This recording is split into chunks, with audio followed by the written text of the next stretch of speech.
Hey everybody, this is So Many Sequels, your book club for movies. I'm Josh. I'm Garrett. And I'm David. Welcome to a new week of the show. We got a ton of stuff to talk about today and this week ahead.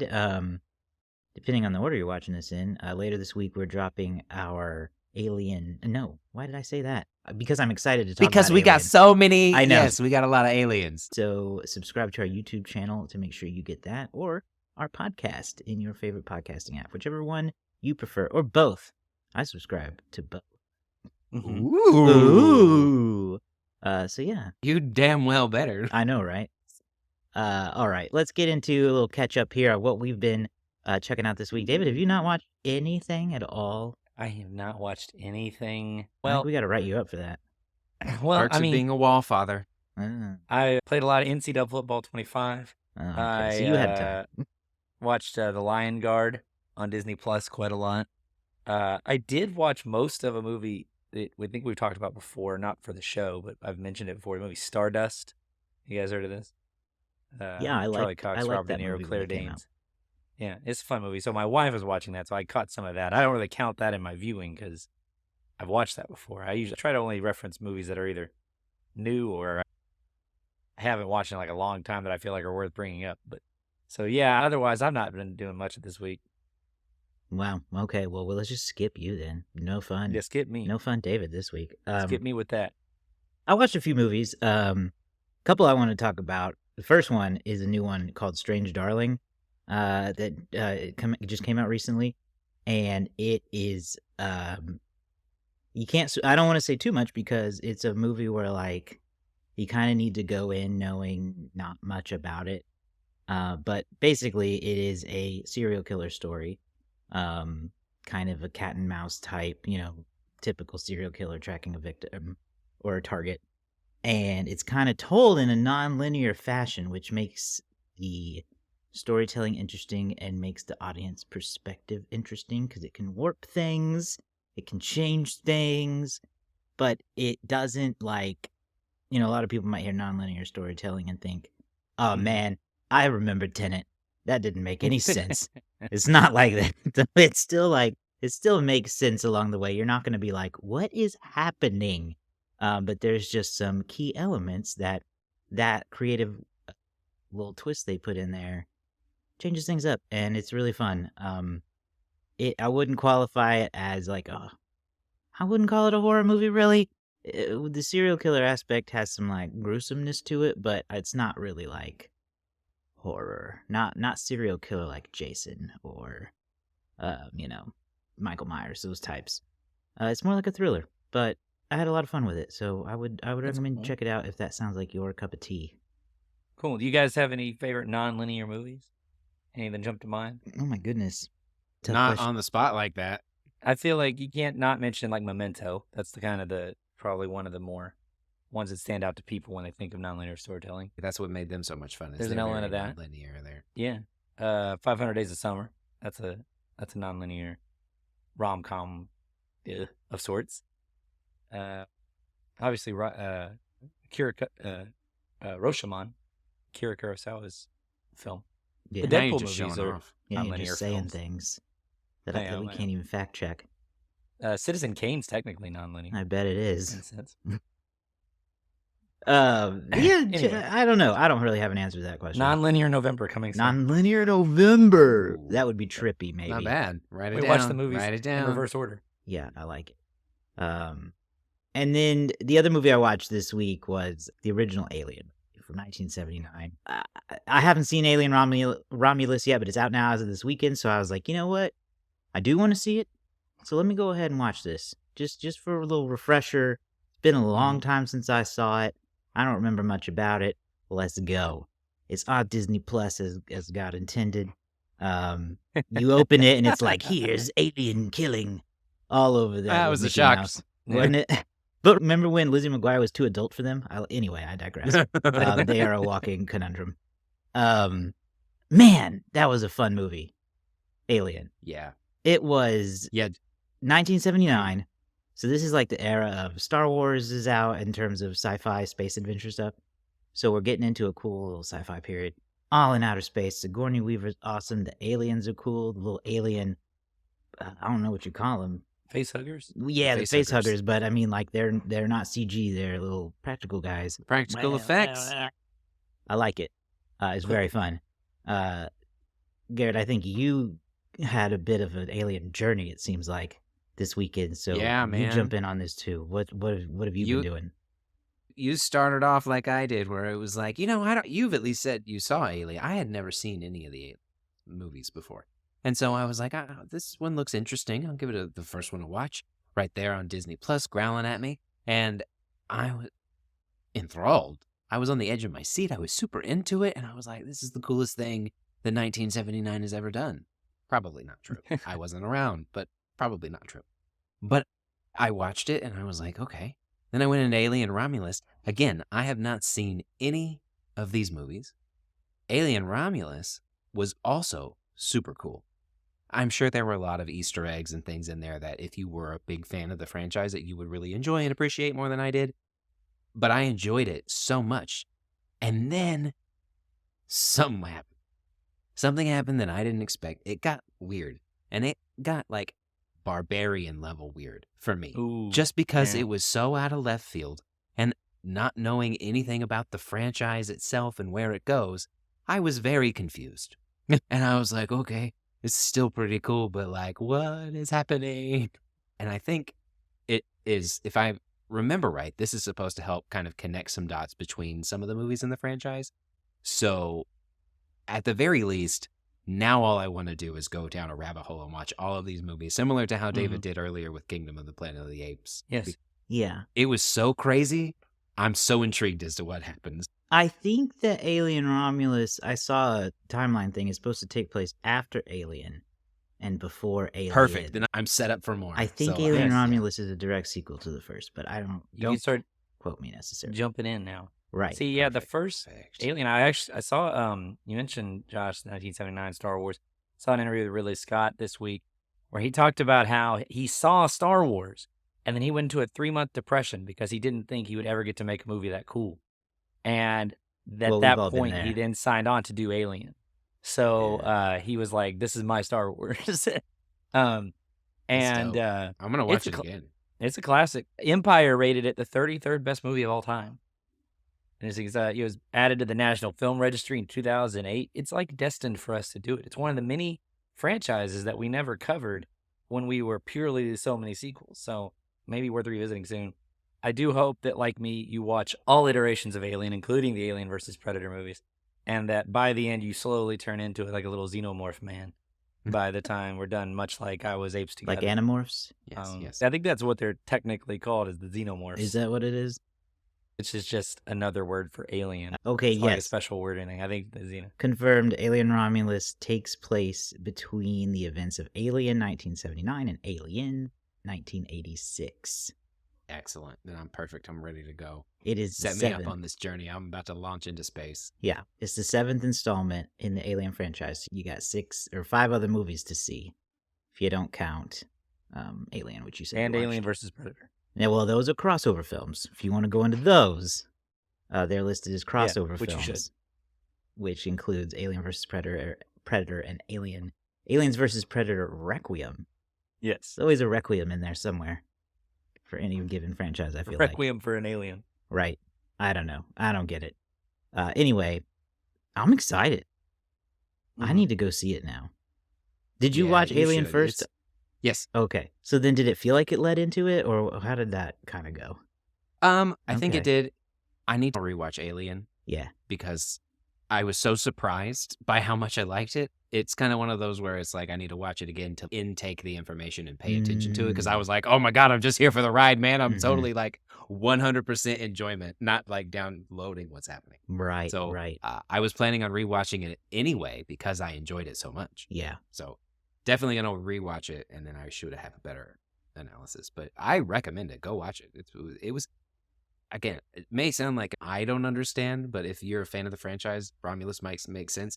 But truly, it was barbarian weird, and that is a compliment. Barbarian weird. Barbarian. It was just because it was so unexpected what happened. And you're talking about in the new one. Oh my gosh, I gotta go. Let's end this early, actually. I'm gonna go. Pause. That's so Barbarian. intriguing to me. I've said it many times. Barbarian is a movie it ended exactly when I wanted it to end. Like, it was like something happened. And then like credits started rolling, and I was like, perfect. I'm done with this movie. I do not want to watch another second of this. I was so ready for it to be over, and that was the perfect ending. Anyway, that sounds like fun. Yeah, now you're gonna get me all jacked up. We're gonna become aliens people now. Do I it. know it's a big sci-fi and horror franchise. Honestly, it's coming up into the fall season is slowly approaching. 35 days till fall. I saw as of this recording today, so that's exciting. Nice. But like probably 900 days until it feels remotely cool again. So Yeah. take that with a grain of salt. Anyway, wow, Alien. I'm excited. All right, let's get into some of the movie news that's been happening in the past week. Not as exciting as it has been the last couple weeks, but we got a few little things in here to talk about. We got yet another Spider-Man villain getting his own movie. Kraven the Hunter. Is this Aaron Taylor Johnson?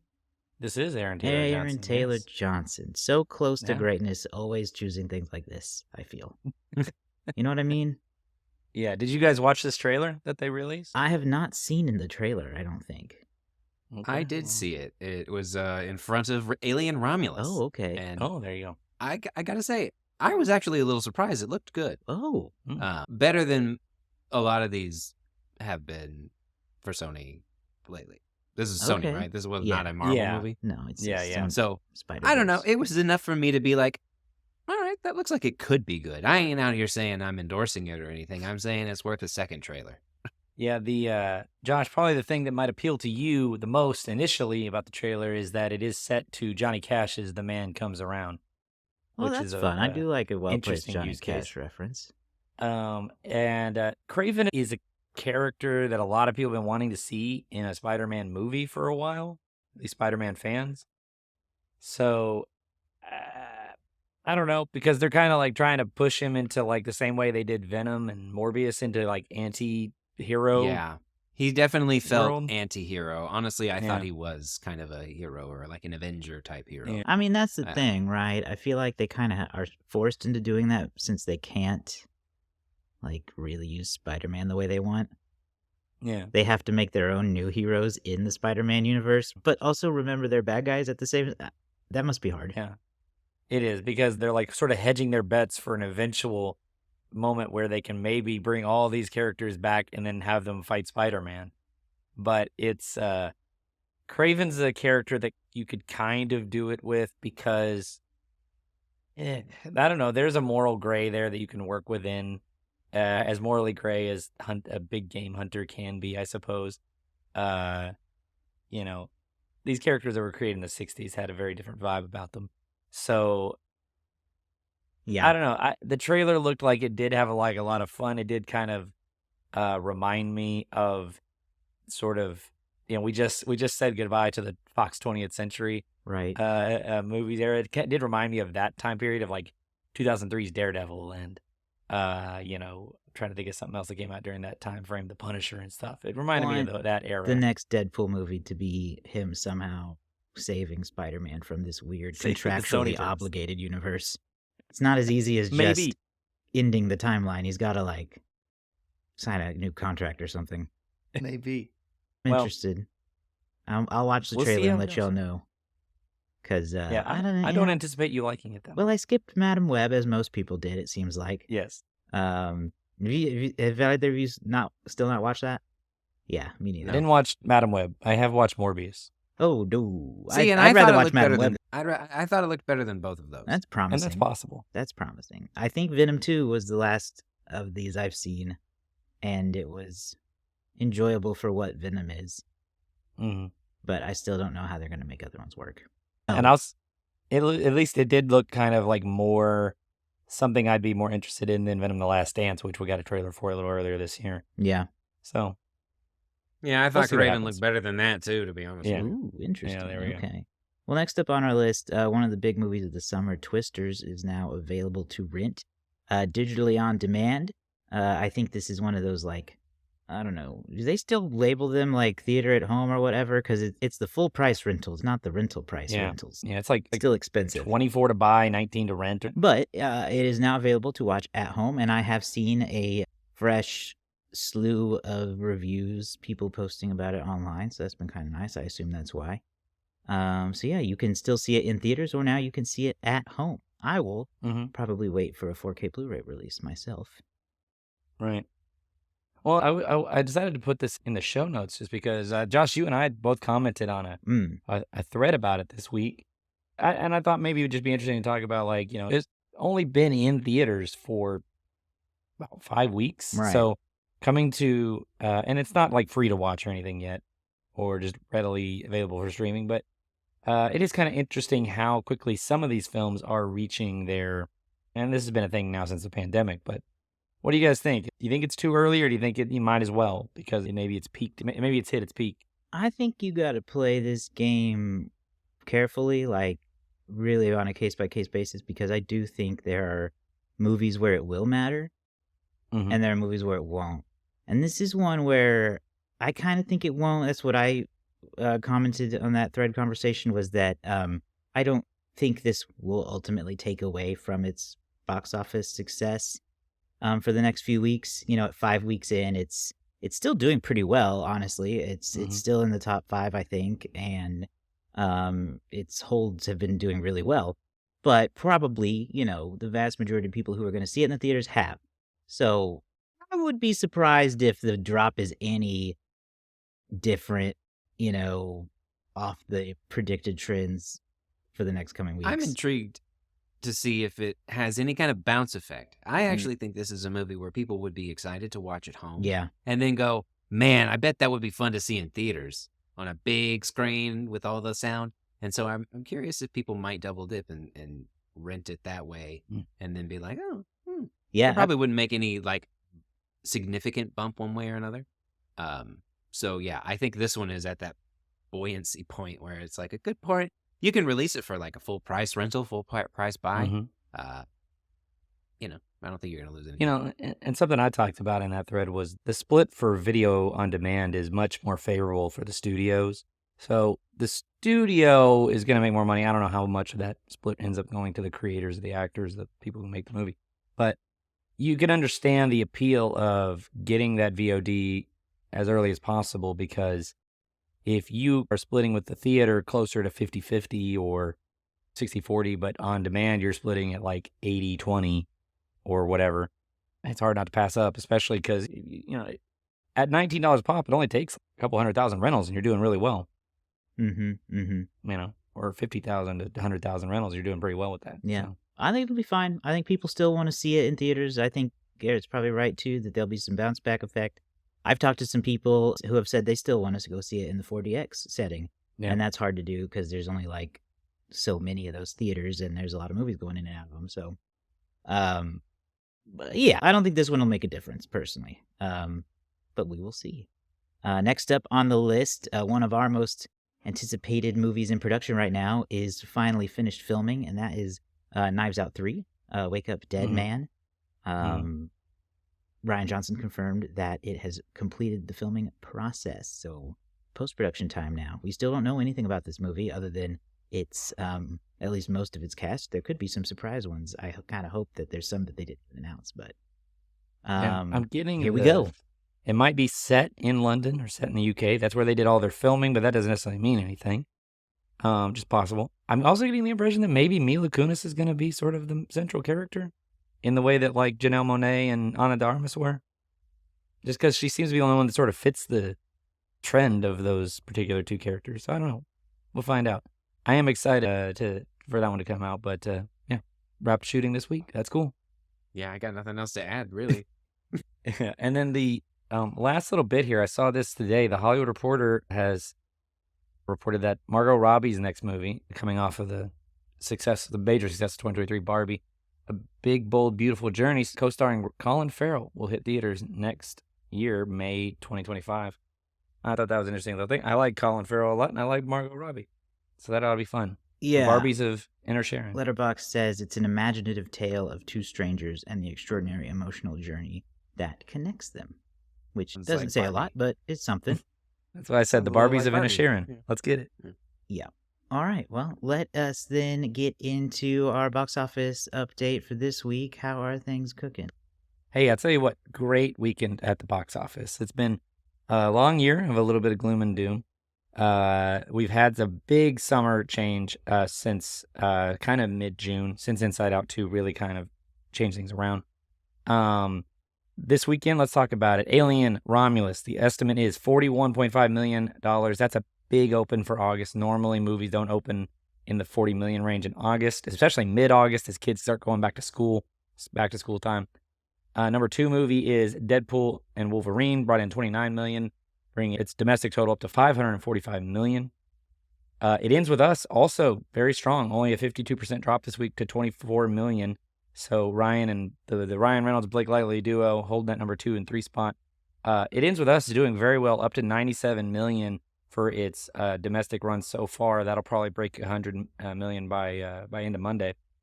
Twisters hanging in there at number 4 with $9.8 million to bring its domestic total up to $238. And then here's a nice little story. The 15-year anniversary re-release of Coraline is the number 5 movie of the week, bringing $8.3 million for its 3-day. It actually opened on Thursday, which brought it up to $11.4 million. So kind of a nice story. Coraline, very, very nice movie from 2009, getting this kind of special re-release and people heading back out to show their kids or just relive the memories or something like that. This is a movie that's available to watch right now for free on streaming or on demand or DVD or however you want to watch it.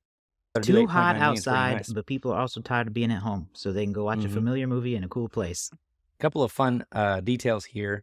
This is the first time in 10 years, I was listening to a box office podcast earlier this morning, first time in 10 years that we had back-to-back weekends of movies opening to 40 million or more. Last week it was It Ends With Us opening to 50 million for the first weekend in August. This weekend it's Alien Romulus, so that hasn't happened in a long time. This weekend is up 41% from this same time last year, which really kind of shows, I think, the effect, in my opinion, this shows the effect of the strikes last year, which started just before August. And there became sort of a very recognizable dip in the movies towards the end of 2023. And then you saw that continue into the first half of 2024. Well, now we're on the other side of those things. So first half of 2023 was really good. Second half bad. Flip-flop it this year. So that's very interesting. Last thing, your worldwide totals right now. Inside Out 2 is number 1 movie of the year. Deadpool and Wolverine, number 2. Despicable Me 4 is number 3. Dune Part 2 is number 4. And Godzilla X Kong hangs on to number 5 for now. That's your worldwide totals. Still numbers in the top 5, and they weren't lined up right. That my brain hurt. From the math a lot of numerals. You guys want to know what the highest grossing original film is? Something that's like not based on a previous work ever? No, just for this year. Oh, I don't know. Garrett, you might be able to get this. It is If. Oh, it is? I guessed. Is the highest grossing sort of like purely original movie, like not based on literally anything else. Hey, that is on, I believe, Peacock? It's streaming somewhere, and I highly recommend if you have it, go watch it. It's very good. It's not bad. It's an all right film. That's the number 13 movie of the year. It Ends With Us. We'll probably end up passing it by the end of this week, but that's an original movie. I guess it's based on a book. So. Right. After that, it's The Beekeeper, maybe? I don't even know what that is. And then Civil War. Anyway, that is your box office rundown for this week. We've got about 5 minutes left before the show really ends. Do you guys want to hear a new statistic that'll probably depress you? Yeah, depress us at the end of the show. Yeah, let's end the show on a depressive note. Well, that's a great way to have people subscribe more often. It'll be depressing for you guys, but I think a lot of people will find this very interesting. In terms of worldwide numbers, because this last weekend, Deadpool and Wolverine passed Joker as the highest grossing R-rated movie of all time in terms of worldwide gross. And that means that Disney now has the highest grossing G-rated film, PG-rated film, PG-13 film, and R-rated film. Still waiting for them to release that NC-17 film that breaks the box office records, but otherwise, Disney holds the highest grossing movie in every rating category. They still keep raising prices. How about that? Greed Disney never ends with an those NC-17 movie. Yeah, come for that NC-17. You guys aren't going to get this. Come on, Bob. I know. Put it under 20th Century Studios. And if they did it, they would make so much money. That would shatter box office records. Act like it wouldn't. An NC-17 People- movie with Disney branding, people would go Yeah, out Well, and Disney people would be Pictures so presents. curious to see what I wouldn't even release a trailer if I were Disney. I'd just be like, you just have to come and see it, and then I'd spell it the right way. Because of that Ah. stat and learning that stat, it made me curious to find out a couple things. Do you guys want to know what the highest grossing NC-17 movie is? Do you Would we already know? even know it? There's a chance you might know either of these two films. Okay. One of Showgirls. them is Showgirls. very politically significant. They're both infamous, honestly, for negative reasons. But I'd imagine. one of them has a political significance. The other has, I don't know what to tell you. Any guesses? No. No? Zack and so Miri then- make a porno. So the number one, depending on who you're looking at. So according to the numbers.com, the number one NC-17 movie of all time is Deep Throat, which is a pornographic film from, I'm sure from it is. 1972.